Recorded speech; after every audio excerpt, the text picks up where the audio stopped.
Boa noite para você que nos acompanha no tvuplay.tv.br em todo o planeta. Também nos acompanha nas redes sociais ou pelo canal 55HF 11 da NET. Hoje, no 21h30, vamos conversar com Reginaldo Pujol, vereador reeleito pela 9ª vez para a Câmara da Capital. Vamos também bater um papo com Carlos Rodrigues, um dos maiores fotógrafos de jornalismo do Brasil, que agora apresenta novas técnicas de fotografia em uma exposição que inicia amanhã em Porto Alegre. Para fechar, Cíntia Moscovici, eleita hoje patrona da Feira do Livro da Capital. Vamos conversar com ela, vamos bater um papo com ela a respeito de literatura e sobre, claro, essa emoção que ela deve ter sentido ao ser anunciada como a responsável, né, pelo patronato da Feira do Livro 2016. O 21h30 está no ar.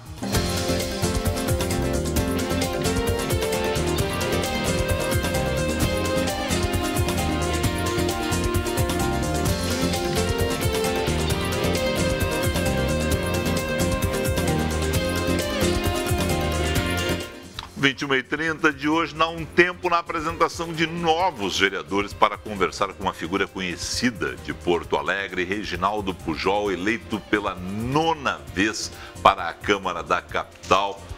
Boa noite, prazer em ter o senhor aqui. Boa noite, é uma alegria especial para mim, Felipe, especialmente porque eu sou entrevistado por ti, que é um dos mais destacados jornalistas de Porto Alegre, e que está fazendo desse horário aqui da TVU um campeão de audiência, o que não me surpreende. Tomara! Pelo teu prestígio e, sobretudo, pela qualidade do programa que tu faz. A gente está indo bem, viu? A gente está indo bem, viu? Eu quero dizer que amanhã no gabinete, quando o senhor chegar amanhã no gabinete, vai ter gente, espero eu, né? Que as pessoas façam isso, né? Mas tem gente do mundo inteiro. Que eu recebo recado da Austrália, dos Estados Unidos, da Europa, porque esse negócio de ir para o mundo inteiro pela internet é uma coisa importante. É muito. É realmente para um sujeitinho que nem eu, que nascia 77 anos atrás, lá em Quaraí, na Barranca do Rio, entender esse processo todo é meio complicado. Mas a verdade é que isso existe, né? Como é que o senhor chegou em Porto Alegre? Como é que foi esse salto de Quaraí para Porto Alegre? Eu diria que eu vim chegando aos poucos. É que nos idos de 52, eu tive ou melhor, em 53, um desencontro lá no colégio onde eu estudava em Quaraí, fiquei quase que aquele ano inteiro estudando em Santa Maria, Uruguaiana. Em dezembro, janeiro daquele ano, a minha família se transferiu para Porto Alegre e eu aqui cheguei para não sair mais em 1954. O senhor tinha quantos anos? Tinha 14 anos. Eu vim fazer 15 anos em Porto Alegre, morando na Benjamin Constante 878, em frente à Rua Maranhão, aonde meu pai tinha um bar ao Maranhão para prestigiar o nome da rua. E aí o senhor começa já ali uma vida pública, tinha alguma intenção? Qual era a sua intenção lá quando chega a Porto Alegre? Começa a estudar, mas o que o senhor objetivava na vida? Eu acho que algumas circunstâncias contribuíram para isso.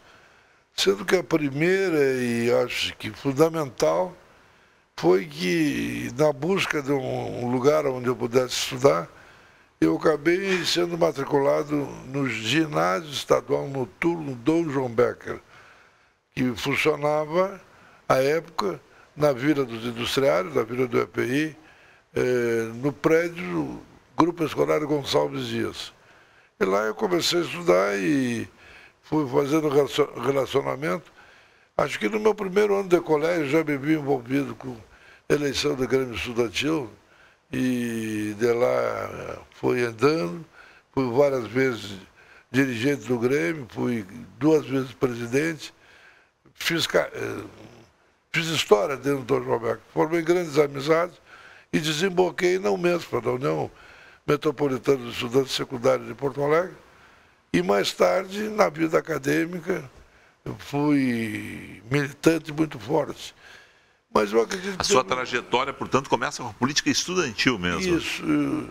Acho que também tem um fato. Eu tive um grande amigo meu, chamava-se Cláudio de Schinger, que era estudante de Direito e trabalhava na secretaria do colégio onde eu estudava. E ele era militante da extinta União Democrática Nacional. E me cooptou, eu fui presa fácil, acabei indo para a UDN, virando lanterneiro, lacerdista, e aí começou a minha militância política partidária. Eu não quero errar, mas se eu errar, eu não erro muito feio, não. O Lauro Quadros, quando esteve aqui, o Lauro Quadros foi da UDN. Foi da UDN. E ele, mas... o senhor já foi eleito em uma daquelas do Lauro, não, né? Não. O senhor é depois, né? Não, eu... Para quem não sabe, para quem não viu o programa, Lauro Quadros foi vereador de Porto Alegre, eleito pela UDN. Não, o Lauro Quadros é 63, né? O Lauro foi em 63 e eu fui ser vereador 10 anos depois. Eu me elegi vereador a primeira vez em 72. E aí a UDN tinha sido extinta. A turma do Lauro é a turma do Dib, então, ainda, de vereador?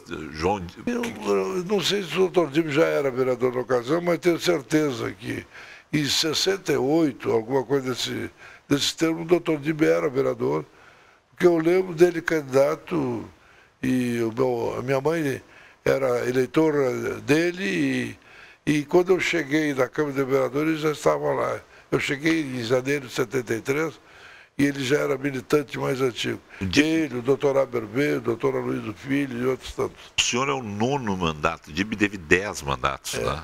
Ô, Felipe, a única coisa que está meio complicada nessa entrevista é que está com essa senhoria para mim, né? mas são 9 mandatos. São 9, né? Iniciou o 9º mandato. Vai empatar com o Dib esse negócio? Vai empatar esse jogo aí? Olha, eu não sei, eu acho que eu já cometi uma ousadia de ser candidato esse ano, né? Enfrentei uma maré muito forte, o desprestígio da classe política é absoluto. Tem um amigo que diz que os ricos protestaram e votaram pela renovação. E os menos favorecidos da periferia protestaram não indo votar, né? E sabidamente, pela minha atuação pretérita, os maiores contingentes eleitorais são na periferia de Porto Alegre, tá? Especialmente na Jornal 161, que envolve a Restinga e a adjacência, onde sempre eu recolho alguma coisa com 25%, 20% de toda a votação que eu faço. Mais um pouco na Zona Norte de Porto Alegre, e ali a abstenção foi muito forte. Então, eu enfrentei, de fato, uma eleição dura, que nessa região era facilitada porque as pessoas antigas me conheciam e davam um depoimento forte. Claro. Diz, não, esse cidadão faz política há muito tempo, nada existe em desabono a ele é ficha limpa, para usar a expressão da... E com isso facilitava um pouco o meu trabalho.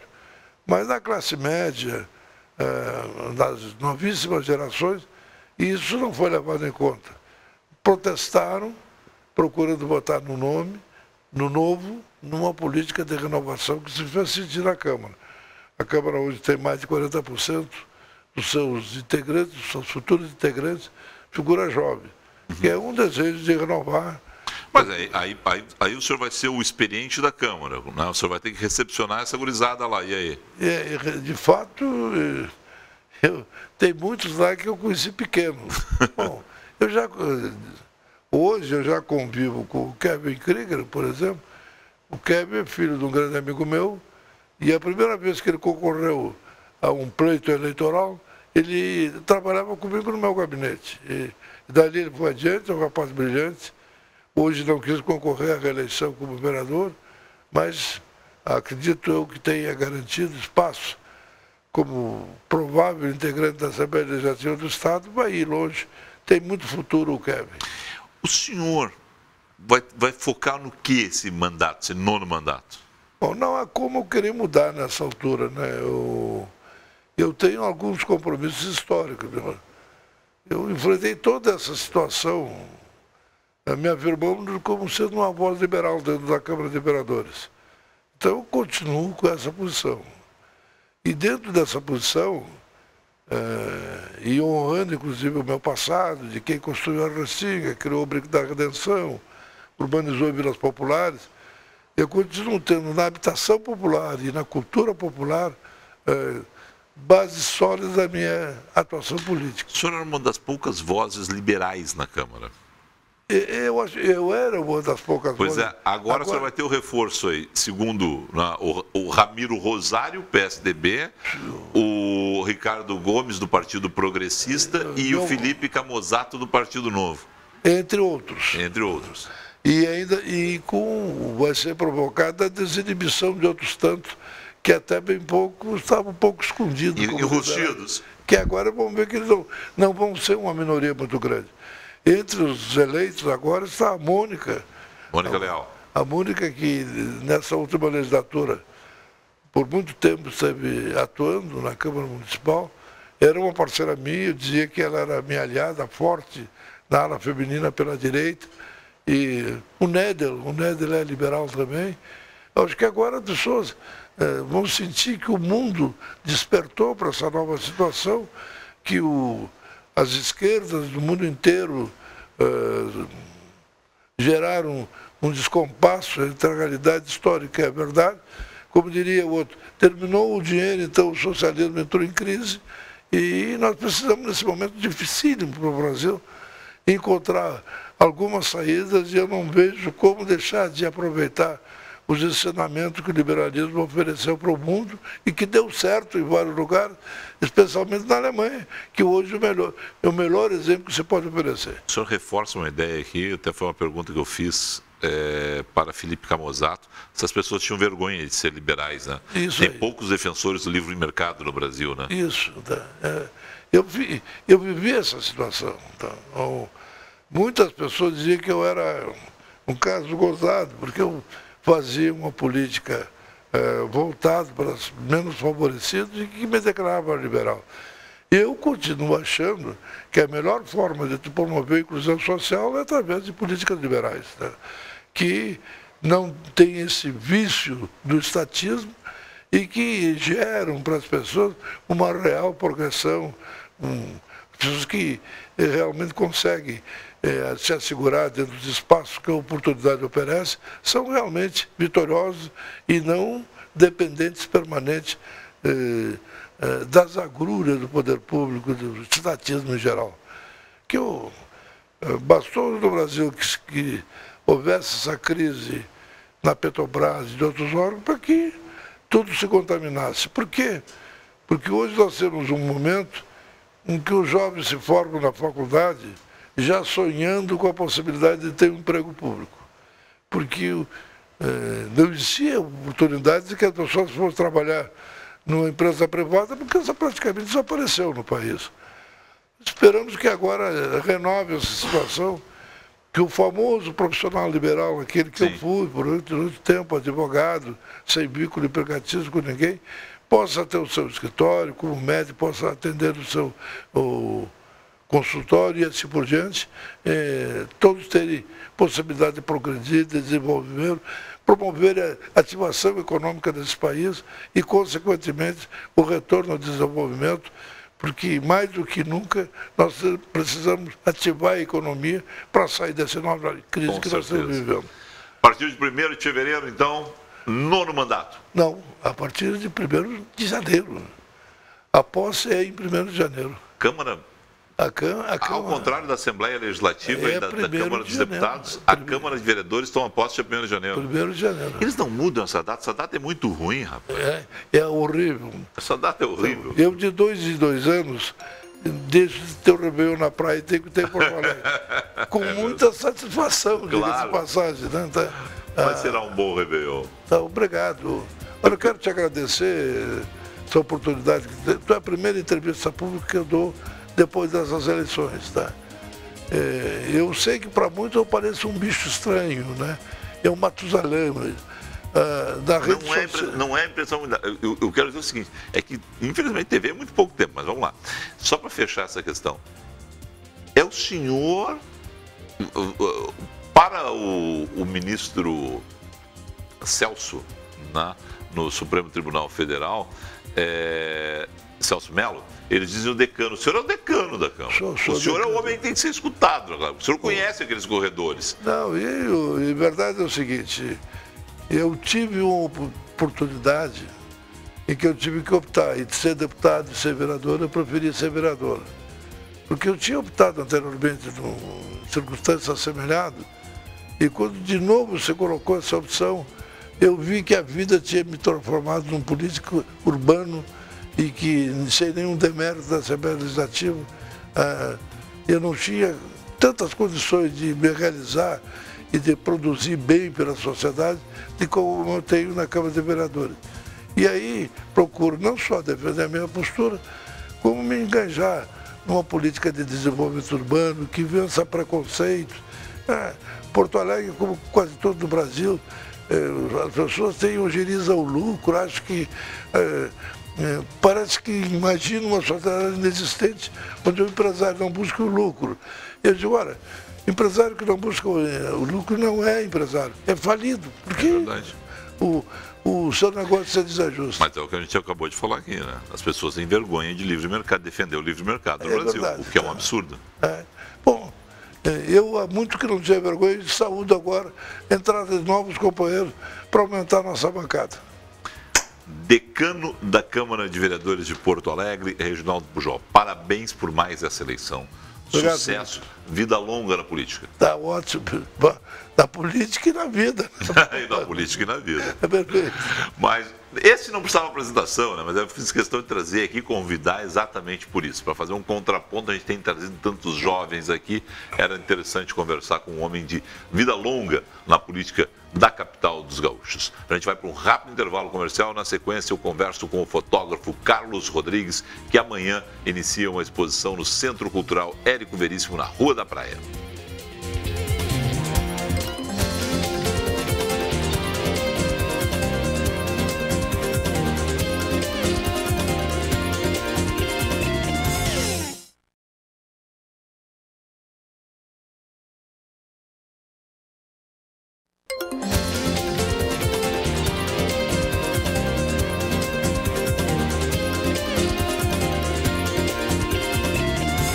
Eu já disse outras vezes isso, suspeitem dessa entrevista. Suspeitem dessa entrevista, ele vai odiar o que eu vou dizer. Ele é um dos maiores fotógrafos de jornalismo do país. Não é porque é meu amigo, só porque eu estou dizendo isso, não é porque eu acho isso mesmo, né? E porque é reconhecido nacionalmente por todos os fotógrafos que trabalham. Trabalhou anos e anos para agências de notícias, depois aqui na Zero Hora. Começou aonde, seu Carlos Rodrigues? Boa noite, prazer te ter aqui. Boa noite, Felipe Vieira. Satisfação é toda minha. Eu iniciei na Calda Júnior em 60... Todo mundo começou na Calda Júnior em algum momento. Que era a grande empresa jornalística no Rio Grande do Sul, né? E eu comecei lá assim, com uma situação muito engraçada, que eu trabalhava em escritório, né? E eu tinha um amigo meu, que foi o cara que me criou, que me jogou nessa vida, foi o Silvio Ferreira. Foi meu padrinho de fotografia. Eu perdi o meu pai muito cedo e nós éramos vizinhos e o Silvio fotografava. Eu saía com ele e ele foi me botando na cabeça, vamos começar a fotografar. Num determinado dia ele trabalhava na Calda Júnior. Tu trabalhava em que escritório de quê? Era um escritório de uma empresa de importação e exportação de Ou seja, tu era um burocrata. Era um burocrata. Burocrata, tá bom. E aí o Silvio chegou um dia e disse assim, Carlinhos, olha, lá na Calda Júnior vai sair um fotógrafo, tem uma vaga lá. Eu digo, tá louco, cara. Lá só tem fera, e realmente só tinham ótimos profissionais lá, né?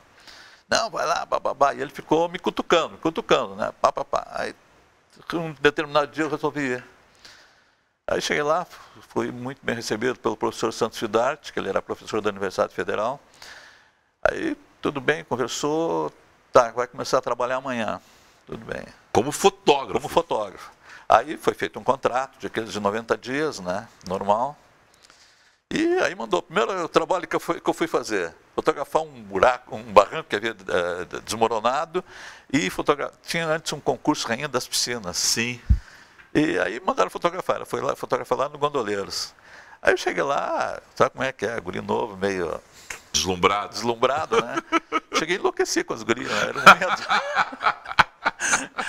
Comecei a fotografar e o pessoal gostou. E aí eu comecei a fazer uma foto diferente lá, que o pessoal fazia uma fotinha lá, que o pessoal não estava, era muito burocrático as fotos.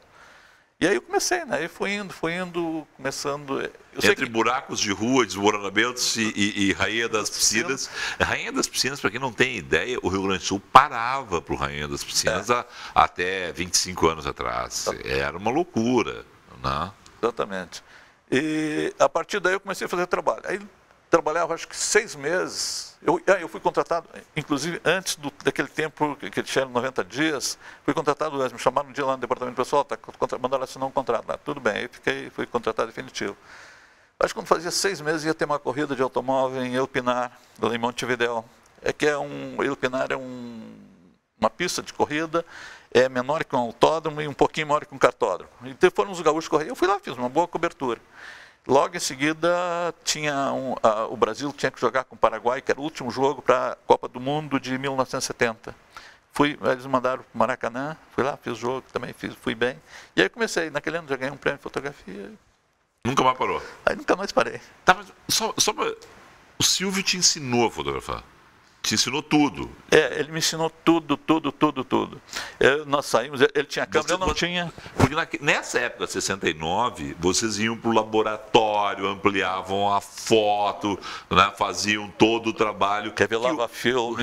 Revelava o filme, fazia ampliação da foto. Aí que ia saber se a foto estava boa. Isso tudo tu aprendeu ali, antes, mas já no limite de entrar na Caldas Júnior. Sim, eu brincava com o Silvio, acho que assim, fotografia, acho que um ano e pouco, sabe? E aí ele chegou, mas só que na Caldas Júnior eu não fazia laboratório, ele só fotografava, né? Mas eu aprendi, eu sabia fazer laboratório, revelar filmes, ampliar fotos, enfim, né? As pessoas não sabem, mas boa parte dos fotógrafos de jornalismo do Rio Grande do Sul, hoje não, porque hoje está tudo digital, mas começaram como laboratorista. Laboratorista. E eu fui direto para a fotografia, eu não passei. O meu estágio foi com o Silvio. Eu aprendi. Já foi para a rua? Já fui para a rua, fotografando, né? E foi aí. Aí depois eu trabalhei, comecei em 69. Quando foi em 72, eu fui convidado para ir para Zero Hora. Fui para Zero Hora, aí fiquei até 76. 76 me convidaram para retornar para Caldas Júnior, voltei. E em 83 fui demitido. Sim, que aí todo mundo saiu. Foi aquela crise financeira. Já era na crise da Caldas Júnior. A minha mulher estava grávida, a Belinha estava grávida, né? E a gente fizemos um protesto de frente à Caldas Júnior e acabei sendo demitido. Eu e o Rangel um dos tantos protestos que houve naquela época. Nós pirulitinho lá. E, bom, aí depois saí, aí tive um tempo trabalhando com um estúdio com um amigo meu, aí depois o emprego aqui não tinha, era só Zero Hora, não tinha vaga para todo mundo. Aí eu falei com a Rosita, que era uma amiga minha que estava em Brasília, que nós havíamos trabalhado junto na Folha da Manhã. Aí eu liguei, Rosita, estou desempregado, tem emprego, elas vêm para cá. Fui de ônibus para Brasília, 30 horas de ônibus. Meu Deus. Não tinha dinheiro, né? Sim. Tinha. Aí fui para Brasília, aí fui trabalhar na IBN, logo em seguida fui contratado. Aí fiquei, acho que 8 meses, aí depois a Bela foi para lá e ela não se adaptou a Brasília e nós com o Tomás pequeno, nós resolvemos voltar. Aí eu consegui o Tomás seguiu a vida dos pais, a Bela, para quem não localizou, é a Bela Rams, né? O Tomás é o Tomás Rams, que não tinha mal o que fazer na vida, foi seguir a profissão dos pais e virou jornalista. Se o Theo e a Laís fizerem isso, eles vão se ver comigo. Desculpa. Não, tudo bem. E um grande jornalista, o Tomás, diga-se de passagem, deve ser um orgulho ser pai do Tomás e do Felipe. Com certeza. O Felipe é publicitário, o Tomás é jornalista e são duas figuras maravilhosas. E, bom, aí ela não se adaptou, eu consegui transferência para a IBN daqui de Porto Alegre, né? Tinha sucursal aqui. Aí trabalhei 1 ano e pouco, mais lá fui convidado a trabalhar na sucursal do Estadão. Aí eu fiquei até 84, acho. 94. Aí fechou a sucursal, me convidaram para ir para São Paulo, mas o Tomás tinha um problema de bronquite asmática. Eu digo, se eu for para São Paulo, vou matar o meu filho. Aí, não vou. Resolvi não ficar. Aí me convidaram para ir para Zero Hora, né? Para ser coordenador da fotografia, ser editor. Vocês trabalhar com Cadão. Né? Que era a maior dupla, né? Vocês eram uma dupla maravilhosa. Meu irmão, Cadão é meu irmão. Maravilhosa, né? Os dois Cadão é um ótimo profissional. Nós começamos praticamente na mesma época, 69. Sim. Sempre trabalhando em empresas diferentes, lugares diferentes, mas nós só fomos trabalhar. Começamos em 69 e quando eu fui para o Estadão, ele trabalhava em São Paulo, eu aqui. Aí que a gente fomos trabalhar na mesma empresa.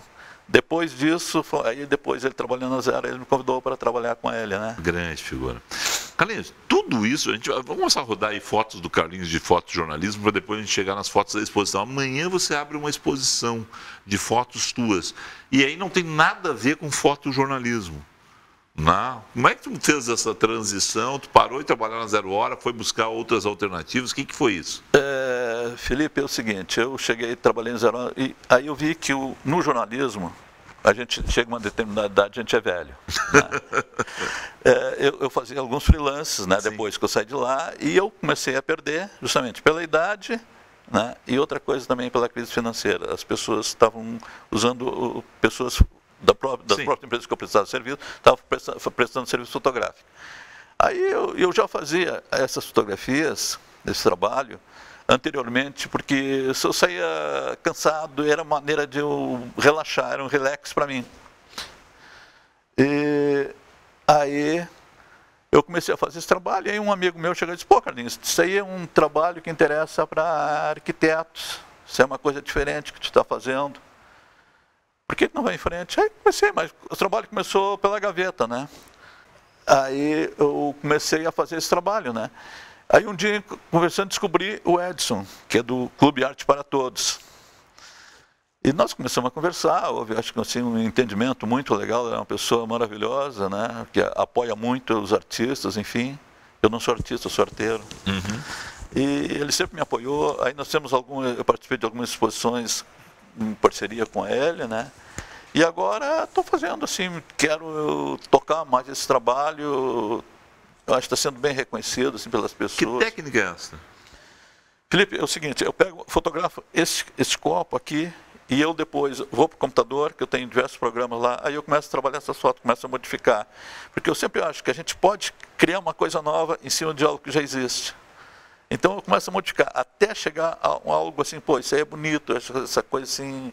Às vezes eu digo assim, isso aí não é arte. Tem pessoas, não, isso é arte. Não, eu quero fazer uma coisa bonita, que as pessoas cheguem, olhem e sintam bem. Pô, eu tenho um painel bonito, tenho um quadro bonito, tenho uma obra bonita.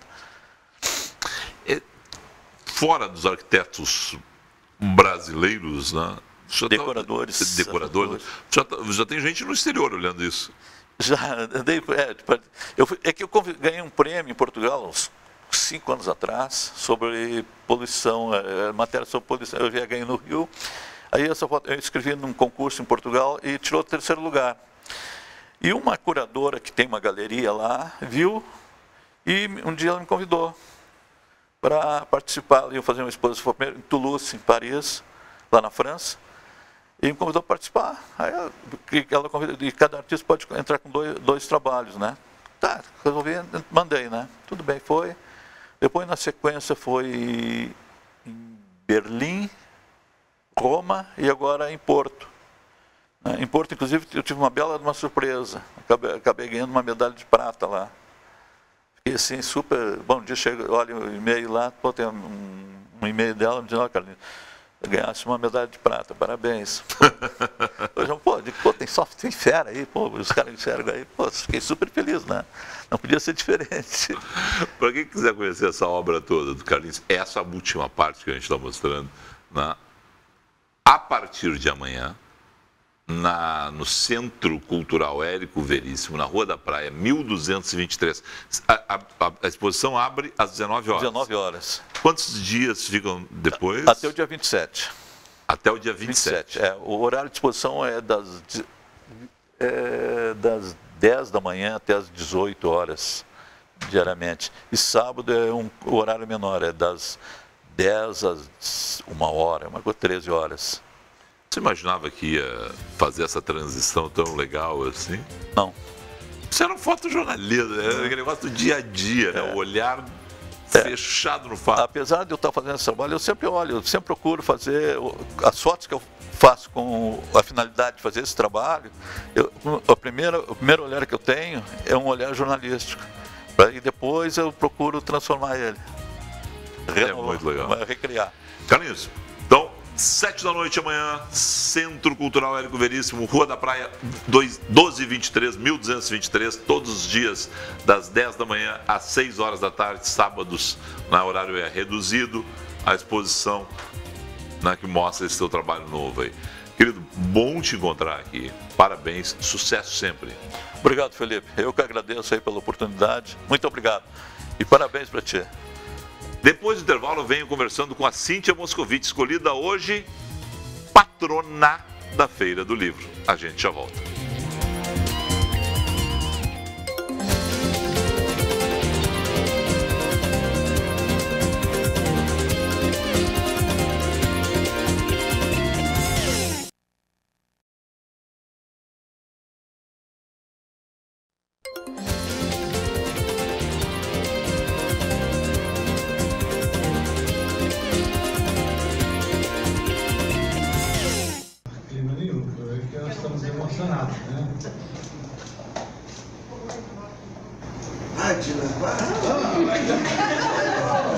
Cíntia Moscovitch.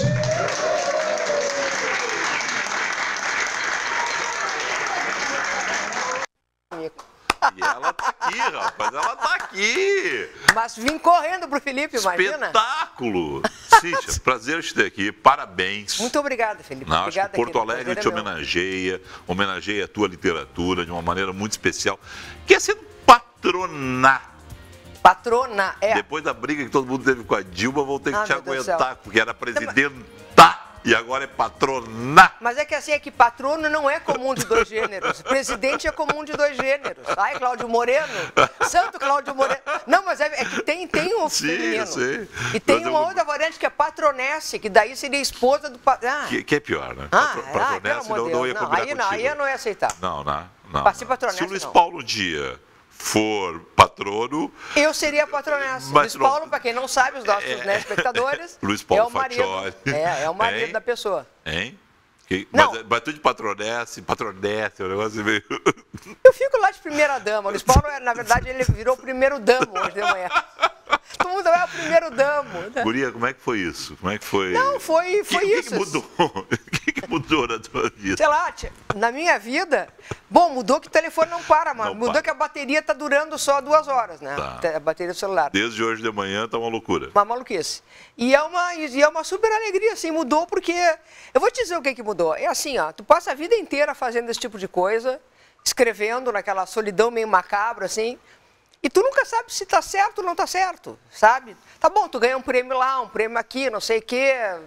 Daí, graças a Deus, assim, ou pelos equívocos, eu ganhei bastante, sou bem premiada.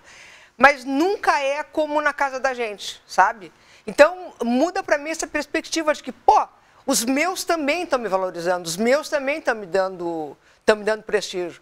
E isso faz uma diferença maluca. Santo de casa não faz faz milagre. Tu tá me dizendo o seguinte, de alguma forma, esse reconhecimento de Porto Alegre, das pessoas que participaram da tua escolha, estão dizendo, olha, essa é a maneira da gente dizer que vocês são... Tu e todos aqueles outros que concorreram. O Caio Ritter, o Luiz Gil, o André Neves, a Claudinha Tages. A gente lembra de vocês, a gente tem carinho por vocês, isso Sim. é legal. Isso é o bacana da história. Isso é a mensagem. Porque até então tu pode passar, sei lá, 20 anos como eu fazendo uma coisa equivocada. Talvez eu fizesse coisa melhor me dedicando, sei lá, à agronomia, à jardinagem, entendeu? Mas, no entanto, me dediquei à literatura. Como é que a literatura entra na tua vida lá? É na infância mesmo? Tu é daquelas, assim, que não saía de casa, ficava lendo livros? Não saía de casa, não. Não. Eu saía de casa, eu jogava bola com os guris e eu lia. Tá. Nunca deixei de ter uma infância assim, mega normal. Teus pais, teu pai e tua mãe não precisavam te forçar a ler? Não. Era um troço normal porque eles liam. É diferente, eu descobri isso depois, né? Que é diferente quando o pai mãe te dá um exemplo, eu tinha franqueado para mim, tinha biblioteca de casa, nada foi interditado ali. É claro que eu subia lá em cima para pegar os livros mais picantes, né? Sabe, eu sei agora o que é isso, porque agora o Theo sobe na minha biblioteca e o Theo não é para os mais picantes, mas é para alguns livros que são muito... Eu tenho muito carinho por eles. E eu não sei porque ele descobriu que aqueles livros são os livros que eu tenho carinho. Ele não vai ler aqueles livros ainda. Mas troca, põe acessível a eles pois é, ou eu vou fazer alguma coisa. Alguma coisa assim. Mas aí tem a aventura de subir na estante do papai. É uma evidente. aventura, né? Eu daria tudo por uma escadinha, ou então empilhar 2 cadeiras e subir. Ele sobe num banco de Theo plástico. sabe que é bom. Ele sobe num banco de plástico e eu fico olhando e não sei se eu corro sabe? Eu não quero também super... Tolher a liberdade dele. Tu fica aqui, né? Tu fica no nervosismo, rapaz. Mas que bom que o Theo procura os livros, né? Tu é Tesouros da Juventude também? Sou. Né? Sem é a nossa dúvida faixa nenhuma. etária, todo mundo é Tesouros Talvez da eu Juventude. seja mais velha que tu, eu tô com 58. Um pouquinho. Então, Mas eu tinha Tesouro da Juventude, a minha encadernação era a branca. A branca. Tinha uma encadernação que era Bordeaux. Sim, que é a posterior. Não, que é anterior. É a anterior? A minha era renovada com capa em branco e aplicação Tesouro da Juventude sobre um fundo azul em letras douradas. Não, mas essa não é... Bom, agora não vamos ficar discutindo isso, mas eu acho que essa é que... Bom, deixa assim. Não vamos discutir isso. Mas Tesouros da Juventude. Ali está a base tua, da minha irmã, que a minha irmã é da tua idade, minha, do meu irmão, quer dizer, todo mundo, todos nós ali com de 45 a 60 anos de idade hoje... Tem essa referência. Estamos ali.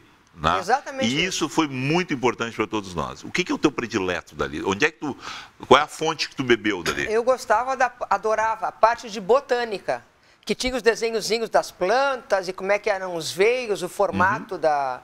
Depois tinha as árvores que eram caducas, eu adorava o negócio de árvore caduca. E isso tudo entrou no teu imaginário e contribui para a tua obra? Sem dúvida nenhuma. Tudo que tu percebe, tudo que tu lê, tudo que tu come, tudo que tu sente, cheira, enxerga e ouve, tudo faz parte do teu acervo, de memória. E tu escreve com esse acervo, na verdade, né?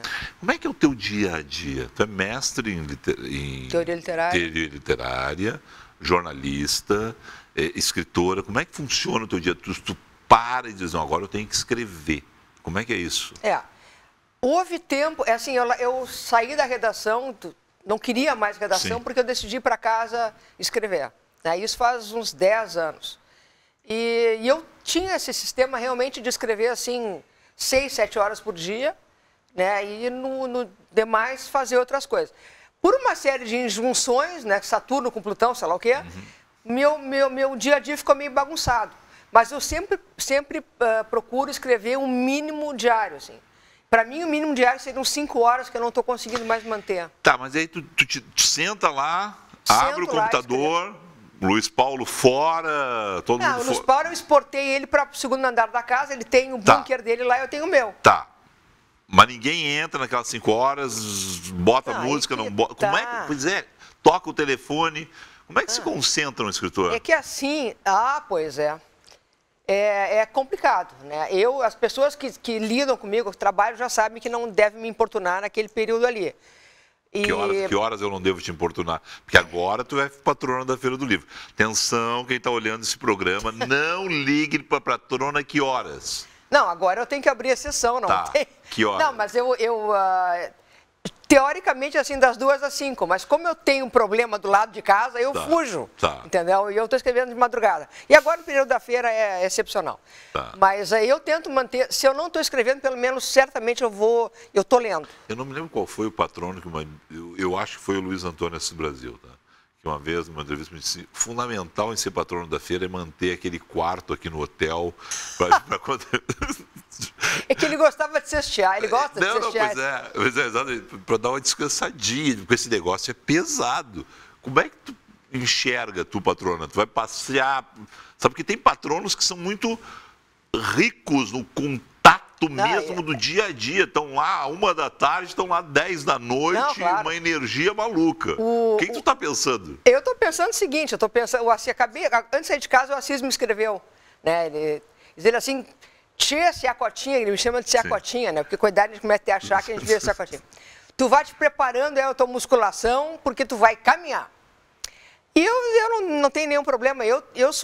Tu me conhece, Felipe, eu gosto assim, de juntar gente em volta, de a gente se divertir.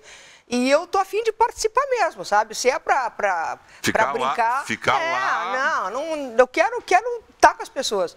E eu tenho, assim, eu sempre tive um drama, assim, emocional, que é daqueles autores, geralmente iniciantes, que tem, assim, não tem ninguém na fila.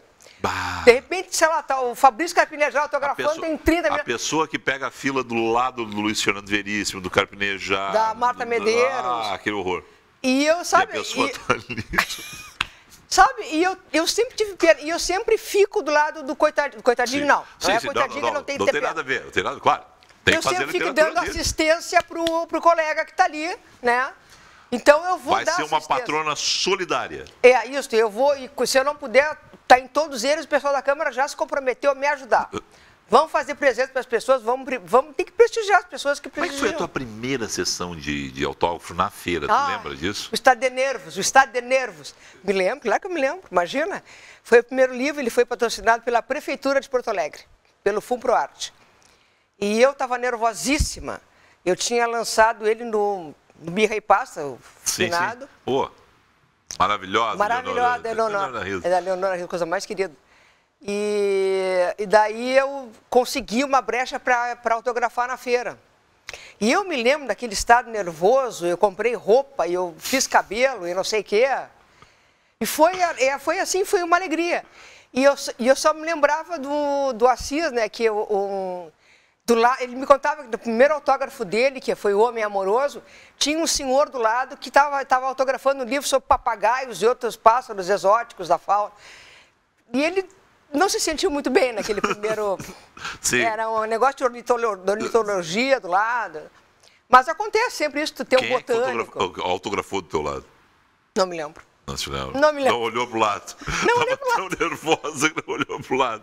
A fila foi boa, os amigos foram. Foi boa. Tal. Foi boa. O primeiro sucesso é o Reino das Cebolas? Não sei se é sucesso, eu não sou uma autora assim, de vendedora de livros, mas foi o Reino das Cebolas, foi o primeiro livro que eu lancei e foi um susto, porque saiu uma resenha na Folha de São Paulo dizendo assim, escritora ao sul, primeiro livro, e logo depois assim, já fui indicada para o Jabuti, desde o início eu tive, vamos dizer assim, muita sorte. Né? Não tem sorte nisso, desculpa. Não, isso mas é que não, isso não tem sorte. Vocês ficam lá ralando, trocando uma palavra. Também eu me lembro de uma outra conversa com o Luiz Antônio e o Brasil, eu assim, tá, mas como é que funciona esse negócio da frase? Aí assim, Felipe, agora com o computador é fácil.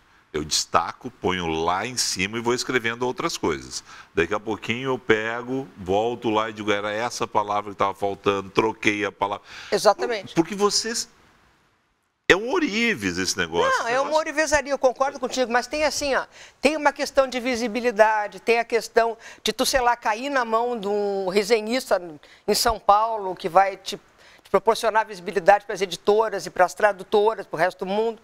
Tem uma questão de sorte. Porque trabalhar, todo mundo trabalha. Tem colegas nossos que trabalham neuroticamente, obsessivamente a questão de linguagem, por exemplo, e que as pessoas não sabem quem são.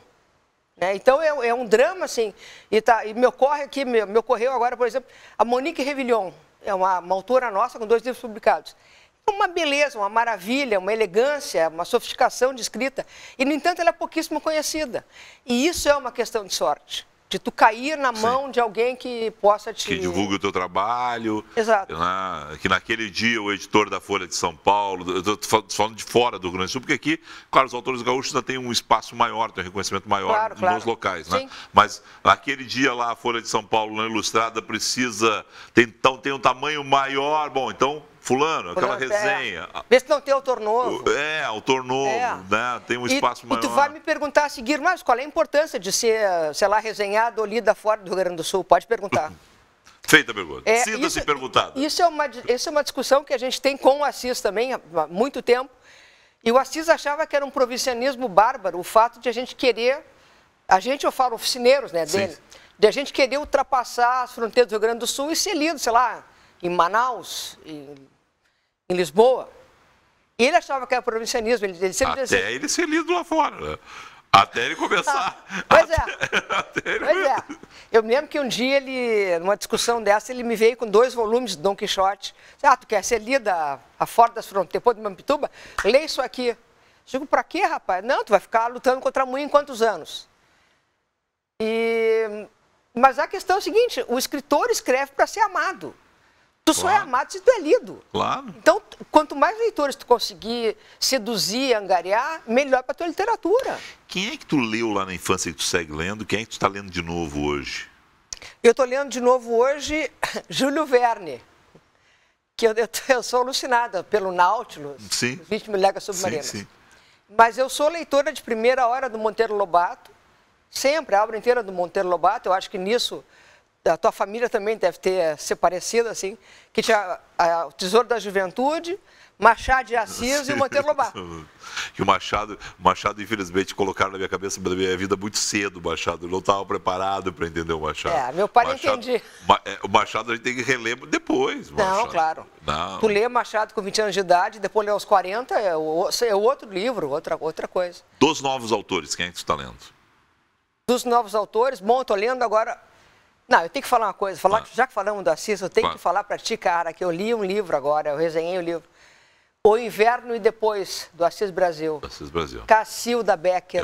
Eu quero trazer o Assis aqui para ele falar sobre esse livro. Esse livro está chegando às boas casas do ramo. Agora, a edição é da LPM. Isso. Deve estar nas livrarias. Então é a primeira dica da Cíntia. Vai. Tem que ler.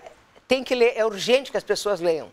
É urgente que leiam esse livro. É uma coisa, assim, espetacular em termos de sensorialidade. A gente lê o livro com todos os sentidos. E ouve música, tchê. O cara consegue fazer tu ouvir música com palavra. A gente só está falando do Assis aqui, mas para quem não sabe também é o seguinte, ó. Primeiro lugar que a gente é clube do Assis mesmo, tá? Para quem não sabe também, o Assis foi da OSPA, tá? E por isso tem tanta música na obra dele. Na obra dele. Então eu vou falar, agora vamos falar de outra pessoa. Já falamos demais. Tem um outro cara sensacional, um carioca, Ronaldo Vrobel. Não conheço. Ele é um autor novo, ele publicou um livro, eu acho que faz uns 4, 5 anos, que era um livro, puxa vida, agora me foge o nome, para bem de divulgar o autor. Vrobel, W-R-O-B-E-L. É um autor judeu que escreveu na época sobre um sapateiro que ficava lá no centro do Rio de Janeiro consertando sapatos e começou a escrever cartas, não sei o que. Agora ele está lançando um outro livro chamado O Romance Inacabado de Sofia Stern, que é um romance meio policial, meio romanesco, meio cheio de aventuras, contando a história de Sofia Stern. Há uma literatura judaica? Não. Né? Lato sensu, não. Mas existe literatura... Uma pergunta boa essa, né? Te fez pensar. E eu vou ter que dar uma volta aqui no troço. Porque é a mesma coisa, existe literatura feminina, também podia perguntar. Sim. Né? E tu falou do Vrobel, ele falou a questão judaica, e eu me lembrei de ti, do Sclia, de tantos outros. Né? O Nico, assim, pelo lado politicamente correto, Felipe, eu diria para ti que não existe. Tudo é literatura, faz parte de um grande conjunto. Pelo lado um pouquinho mais realista, existe uma literatura que é feita por autores da comunidade judaica e que não necessariamente se dedicam a temas judaicos. Perfeito. É que a comunidade judaica é um troço, é que nem a libanesa também, sim, né? Claro. Ou então a italiana, ou então... Por isso a gente está cheio de cuidado aqui. Vamos lá, ela está pisando em ovos, ela não está... Porque a comunidade judaica, ela preza muito seus autores, então a gente é prestigiado no meio, etc. e tal. Mas assim, não é só sobre isso que se escreve. Mas podendo escrever sobre isso é mais divertido. Porque não existe coisa mais neurótica na face da terra do que o judeu, né? Então, aí que está a diversão. Não, mas claro, aí que é bom de escrever, né? Tu quer explorar, assim, os males do mundo, pega um judeu. Tu quer explorar o ridículo do mundo, pega um judeu. Tá tudo junto ali, tia. Por isso que é bom, né? E por isso que vocês escrevem tão bem sobre temas, e muitas vezes vocês universalizam, né? Não, a ideia é universalizar. Não, mas universalizam aquele judeu, tiram aquele judeu do... Sim. E aí, bota no outro espectro. Não, né? Qualquer muçulmano se vê num judeu facilmente. Não, claro, todo mundo nasceu de uma mulher, né? Evidente. Mas eu fiquei pensando nesse negócio, quando tu falou no Vrobel, eu fiquei lembrando de outras coisas, e achava que era um tema interessante para tratar aqui. Cíntia. Não, né? Claro, enfim, claro que dá uma resenha longa isso. Cíntia, me diz o seguinte, voltando à questão da patrona, eu tenho uma briga com a Câmara, e eu posso brigar com a Câmara porque eu sou amigo do livro lá em 2006, chorei quando recebi esse título. Coisa mais eu recebi lá. É um tênis, né? O 23 de abril, sabe, uma data inesquecível para mim, estava lá, foi muito legal. E, para quem não sabe, Pra quem não sabe, 23 de abril, em função da morte do Cervantes, do Shakespeare, né? Então é o dia do livro. No Rio Grande do Sul, a Câmara Rio Grande do Sul Livro presta homenagem a autores e escolhe os amigos do livro. Os amigos do livro. Eu fui lá escolhido em 2006. Desde 2006 eu tenho uma briga. Ali eu podia, eu podia expor de outra maneira a minha briga com a Câmara. Eu não gosto desse negócio da eleição.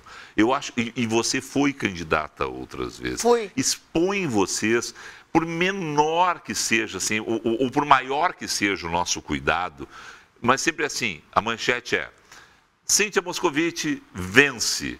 Parece que os outros perderam. Parece que tu perdeu as outras vezes. Qual é a melhor isso é um problema. É um problema, não. É que assim, é que tu tem que estabelecer algum critério. Para a coisa não parecer, como não é leviana, não parecer gratuita, tem que estabelecer um critério. Eu também acho que é uma saia justa que tu te mete. Né? Quando tu, por exemplo, hoje, eu venci, vamos dizer, a eleição e me senti assim, eu me senti constrangida, porque eu sei que qualquer um das pessoas que estavam ali poderiam ser. Né? Inclusive, eu cheguei a lançar uma chapa única, né? Eu e a Cláudia Tades, a gorda e a magra. Que era... Chapa única. Tinha uma época que a gente viajava muito, eu e ela dando entrevista. Sim. E uma vez dando entrevista para Sandra Moreira, falecida, querida, na Globo News. Querida, doce pessoa. Colosso, um amor. Doce pessoa. E a gente começou a brincar com ele. Ficamos a tarde inteira conversando com ela. E a gente começou a brincar com isso, dizendo coisas infames. E a gente formou a gorda e a magra, a dupla. E a gente chegamos a viajar nós duas, contando para várias plateias, montando uma espécie de talk show, a gorda e a magra. Espetacular, essa história é maravilhosa. Não, pois é, e eu quero muito bem a Claudinha, desde o início a gente sempre se dá muito bem, né, é uma questão de gênero, inclusive, não que eu não queira bem os guris, mas... Todos nós queremos bem a Claudinha. Me diz o seguinte, só para a gente encaminhar o fechamento. Livro, hein? Tu não vai lançar nada na feira? Novo. Não, eu tô com um livro no prelo. Mas chega para a feira? Não vai chegar para a feira. Pois é, mas tem os livros anteriores aí que estão... Tem sessão de autógrafos do patrono. Tem sessão de autógrafos do patrono. Tu vai pegar toda a tua obra... Sim, espero que sim, né? Não. Que livro é esse que está no prelo? Esse livro que está no prelo é um infanto juvenil que se chama Baleia Assassina. É a história de um guri gordinho cuja mãe se mete numa briga, homenageia os meninos aqui que subiram na Tipuana para salvá-la ali na URGS, lembra? Sim, sim. Agora faz 30 anos, né? Sim. Tem até uma homenagem que vai prestar a Agapan no dia 6 agora. E a partir disso, claro, vem todo um movimento ecológico do Rio Grande do Sul, exatamente, todo um movimento de proteção ambiental no Rio Grande do Sul. E nesse uma boa livro, pauta então, para nós aí. Pois é, dia 6, ou seja, quinta-feira vai abrir. Amanhã? A curadoria do André Venzon, nós temos que dar uma corrida porque os guris se atrasaram. Aliás, quem atrasou eles foram nós, os autores. São 100 autores. E acho que a gente meio que enrolou eles, sabe? É mesmo. Tinha que fazer obras diversas. Tá, e aí? Não, e daí esse é o livro, é um baleia assassina, um menino gordinho, que se mete nessa roubada aí, ou nessa ganhada, né? E tem um outro livro, que é um livro mais difícil, um livro adulto, ao qual estou me dedicando, que é um livro sobre o lado trágico da doença, mas também o lado ridículo da doença. Eu passei por um câncer e descobri que as coisas podem ser terrivelmente trágicas, mas elas são num ridículo que não se pode ultrapassar nunca. E eu quero explorar isso, o humor da tragédia. O humor da tua tragédia, ele é autobiográfico? Como é que é? Não. A minha tragédia é igual à tragédia de todo mundo. Tá. Ninguém é tão exclusivo no mundo que tem uma tragédia que não se pareça com a dos outros. Perfeito. Né? Então, contando a minha tragédia, eu vou contar a tragédia de quem passou por quimioterapia, radioterapia, cirurgia, etc, etc, etc. Mas eu não quero fazer uma coisa assim, um chororô, que a pessoa se atire no chão se rasgando, né? Eu quero que a pessoa leia e se divirta. Já tem título? Chamava-se Leite Negro da Madrugada. Tá. É um Chamava-se. Então, eu achei meio pesado. Eu acho. Então eu estou repensando tudo. Tem opções novas. Tem quando? Uma lista. Tem que ser para março, abril do ano que vem. Portanto, então, ainda em 2016. Baleia Assassina. Tá, Infanto Juvenil. E para o ano que vem já esse livro adulto. Esse livro adulto que Tá. chamar-se-ia. Para usar mesmo. Chamar-se-ia. Chamar-se-ia. Em tempos de Temer, chamar-se-ia. Chamar-se-ia. Tá bem. Leite E negro da mãe. a todo momento, à disposição de todo mundo na Praça da Alfândega. Com todo o prazer da face da terra. Parabéns. Obrigada, né? Felipe. Obrigada, Parabéns querido. mesmo. Muito legal de ter aqui também. Parabéns para nós, para a feira, né? Ah, espetacular, né? Vamos lá, vamos curtir bastante a feira. Vamos sim, querido. Tá?